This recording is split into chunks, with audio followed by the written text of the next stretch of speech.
This is a closer look with the Monitor. I'm Craig Blumenschein from Prairie Public. This week, we're marking 75 years since oil was first struck near Tioga, an event that helped transform not just a small North Dakota community, but the trajectory of the entire state. From boom and bust cycles to billions in tax revenue, oil has shaped North Dakota's economy, identity, and landscape in lasting ways. Joining us to talk about that history and what it all still means today is Jacob Orledge. He's a reporter for the North Dakota Monitor. His reporting and all of the excellent reporting from the North Dakota Monitor is available free of charge. No signups, no subscriptions. It's all at northdakotamonitor.com. Jacob, thanks for joining us. Thanks for having me on, Craig. Take us back to 1951 and what exactly happened near Tioga, a town you've spent a lot of time in, Jacob, and why was that discovery such a turning point for North Dakota? Yeah, so it was the early morning hours of April 4th, 1951. A blizzard had just rolled through the area. There were several feet of snow, and crews were still working around the clock on what would eventually become the Clarence Iverson discovery well, a few miles southwest of Tioga. It was in those early morning hours that they struck oil, that they came up with the first commercial discovery, or the first discovery of commercial amounts of oil in North Dakota. And as you mentioned, that discovery has had a huge impact, not just on Tioga or Williams County, but the state of North Dakota as a whole. Do you have a sense of what the economic and cultural identity of that region was prior to the discovery, and then how quickly that all began to change once oil was found? I think the easiest way to describe it is prior to that discovery, Tioga and North Dakota, the economy was primarily reliant on agriculture. It was only after that discovery of oil that North Dakota's economy could be described with three words: ag and oil. Prior to that day in 1951, Tioga was a small town, roughly 500 people. The region was primarily composed of homesteaders and their children and grandchildren in the area. It had been a tough economic life up to that point. You had to deal with the difficulties in settling a new region, the Great Depression, World War II, and this was only 6 years or so after World War II had ended. One rancher I had spoken to for this story, Carl Freisinger, he was a rancher who actually worked on that drilling rig crew back in 1951. He was telling me about how his dad had said his cattle hadn't gotten wet in 6 years during the Great Depression because of the lack of rain. And that was just a line that stuck with me, that it sort of encapsulates the difficulties a lot of people were having economically in the region. And the discovery of oil changed all that. In your reporting, you focus on Tioga, the community where it all started. How did that first oil strike change life on the ground for the people in that area? Was it immediate? Did it take time? It was both. It was both immediate and it took time. It changed life on the ground in so many ways that it is hard to sum up verbally. But I mean, there was an influx of people, as there was an influx of drilling and oil production in the area in the 1950s. There was an influx of money because those people moving to town were spending money in the towns. And then you also had the landowners and the mineral owners in the area who were receiving royalties when oil was discovered and produced on their land. So it affected the town in many ways. Some of those were lasting. Some of them went away when that first boom ended. Over the past 75 years, North Dakota has experienced multiple oil booms and slowdowns. What patterns or cycles, Jacob, have stood out to you as you looked at the history? I'd say the one pattern that I came across in reporting this article is when one boom ends, nobody is ever sure if or when the next boom will begin. After the 1950s oil boom and things had slowed down, by 1971, the Minneapolis Tribune, I believe it was, Minnesota Tribune it may have been, at the time ran a dozen-page feature article asking essentially if oil was done in North Dakota, if that was just gone. And then a few short years later, there was the OPEC driven oil crisis. And there was another boom around the Tioga area when new oil fields were discovered. And then you saw the same cycle again with the most recent boom with the Bakken. Uh, the 90s and in very early 2000s, things were getting pretty economically desperate in the area in some ways. And then a few short years later, the advent of horizontal drilling technology prompted what's probably the largest boom in North Dakota history. So I would say that uncertainty is the biggest trend, the biggest takeaway from that pattern that I've observed. I can understand that. I lived it. My dad worked in the oil fields of Wyoming for 38 years, and I think uncertainty at times was exactly a great way to describe it. Times were great, and then sometimes times weren't as certain. So, how do communities prepare or even struggle to prepare for those swings between this rapid growth and then sudden slowdown, not to mention families who live in those communities? It can certainly be tough. I think Tioga's approach can be best summed up in the words of Brody Odegaard, the Tioga High School principal that I spoke to. And I was asking him, how does the school district, how are you able to plan for these boom and bust cycles? And his answer was, well, we plan and budget very conservatively over the long term. You try not to spend too much during the high cycles. You try not to spend too little during the low cycles. And most importantly, you try and take care of your staff because they're the ones who are going to be there for a long time and form sort of that core of the town. So I would say the key to Tioga's success, from what people have told me, is taking a conservative approach to both the highs and the lows of the oil markets. Of course, today, oil accounts for a significant share of the state's revenue. How has that economic reliance, in your view, Jacob, shaped policy decisions and long term planning, both in Tioga and then in the state? You just talked about not spending too much when the times are good, spending enough when times are a little uncertain. How has it impacted policy decisions? I think it's always part of the policy decisions that decision makers are considering. Just yesterday, the governor unveiled his guidelines for agencies' budgets, essentially telling agencies that he wants cuts across the board in many ways, except for the smallest agencies. But you can read more about those proposed cuts on the NorthDakotaMonitor.com. And that's just the latest example. Whenever there's a financial decision being made in North Dakota government, there's always going to be an aspect of oil tax revenue and how that's going to make it possible or not possible to do something. And I think that's going to continue for the foreseeable future, from what I've seen. In your reporting, Jacob, I really enjoyed that you focused on the human side, families, workers, and communities adapting over time. We've talked a little bit about that.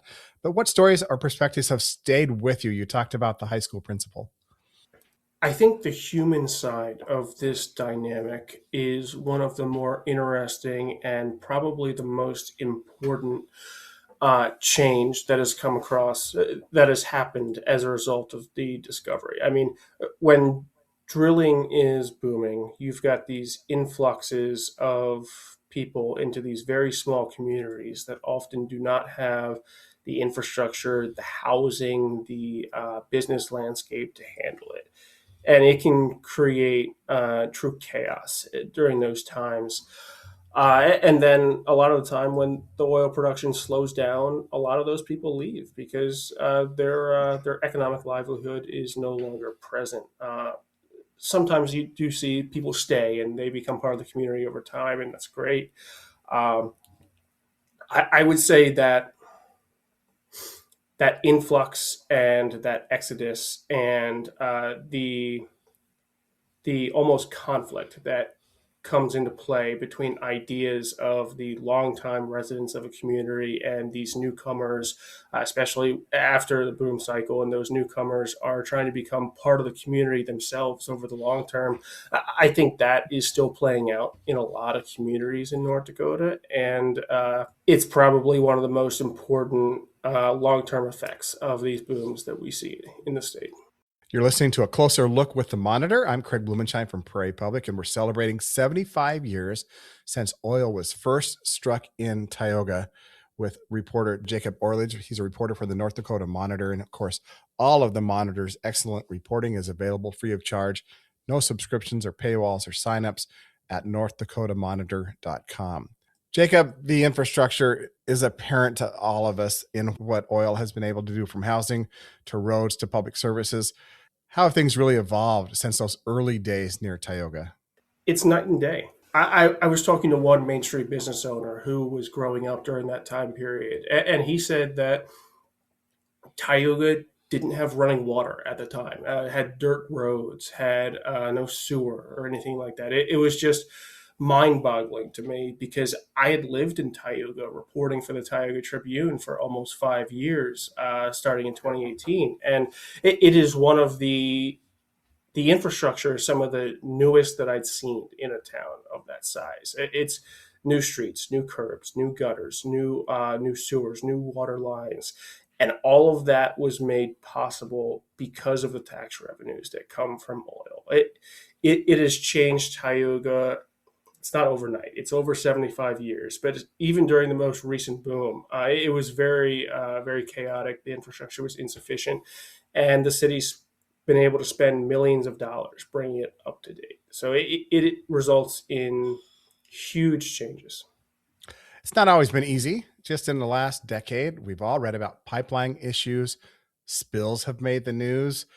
What do you reflect on as this process moves forward? This is another thing that Freisinger brought up to me. He's the rancher who was working on the drilling rig crew. I was lucky enough to interview him a few weeks ago. Uh, he believes there's a natural conflict between agriculture and oil, specifically because of these environmental incidents.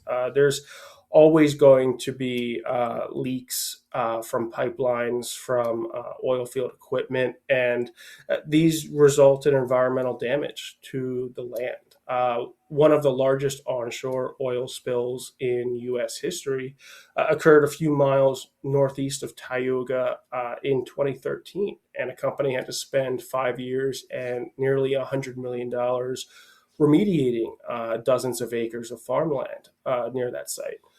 So it's always going to be a conflict. It wasn't the focus of this story, and I know the oil industry has made strides in that area and has given effort to reduce the frequency and size of those spills. So it's something we're going to continue to see moving forward, and we'll just have to see how it plays out. Given that, Jacob, are there lessons from the earliest days of oil development that really still resonate in today's debates over regulation, over land use, or even over community impact? I guess, in other words, are we still learning? I think we're always going to be learning. But one thing that I observed when I was speaking to people in Tioga is they do try and take lessons from previous generations, from previous booms, and apply them when possible. So this is definitely something that communities are still grappling with, and I think the state as a whole is still grappling with a lot of the lessons that can be learned from the history of oil development. Looking ahead, Jacob, as energy markets shift, boy, haven't they shifted lately, and new technologies emerge, are there questions that North Dakotans are asking about the future of oil in the state today, or is the picture still fairly rosy? Yes, I'll say yes to both. I think the short answer is it goes back to that uncertainty we spoke about earlier. There's always that uncertainty between boom and bust cycles. A lot of people would say that we're in a more stable period in the cycle right now, neither boom nor bust. But there's still uncertainty about the future of oil in the state and whether enhanced oil recovery and other technologies are going to improve what we can recover from the ground. Uh, there are still a lot of questions and uncertainty, and I don't think anybody truly knows what's going to happen in the future. So everybody's still waiting to see and doing their best to plan for a future that they don't know what's going to happen. Jacob, recently I visited with the mayor of Watford City, Phil Riley, and the mayor of Williston, Howard Klug. And we spent a lot of time talking about diversification, thinking about the future.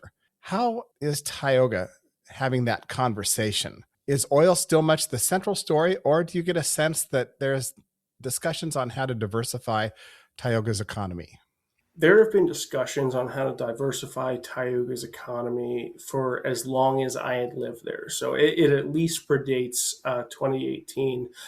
Diversification is not easy, especially for the smaller towns in the Bakken. It is still, the economy is still very much ag and oil, ag and oil. And I think it will continue to be ag and oil because agriculture is the bedrock of these communities, and oil joined it as that second economic pillar upon which they rely. They would love to diversify Tioga's economy there. Uh, but it takes two to tango. You need to find the industries willing to come to small towns, and so far they have not found that third anchor upon which to rely. But I think that's a wish of every small community in North Dakota to find additional economic pillars so that they are not so reliant on the ups and downs of the agriculture markets or the oil markets. Not only industry, but also adventurous entrepreneurs who want to take a risk in someplace new. When you step back, Jacob, you've been a resident of the place. What does this 75-year milestone tell you or tell us about North Dakota's identity today and where we might be headed next? I think what it tells me is that for the past 70 years, oil and gas has been developing here in North Dakota. It's become a integral part of both the community of Tioga's identity and the state's identity. And I think a lot of people are hoping that it remains part of that identity, part of that economy for the next 75 years. And we'll really just have to wait and see whether that is the case, whether technology such as that enhanced oil recovery technology can help make that the case. So there's still a lot of uncertainty, there's still a lot of unknowns, but that is what it would tell me. Jacob Orledge. He's a reporter for the North Dakota Monitor, and this is a closer look with the Monitor. You can read his full story on the 75-year history of oil in North Dakota and more reporting like it at northdakotamonitor.com. There are never signups, there are never subscriptions or paywalls. You can access the Monitor's excellent reporting at any time at northdakotamonitor.com. It's always free. Jacob, thanks for your time and for your reporting. Thanks for having me on, Craig. This is a closer look with the Monitor, and I'm Craig Blumenshine from Prairie Public.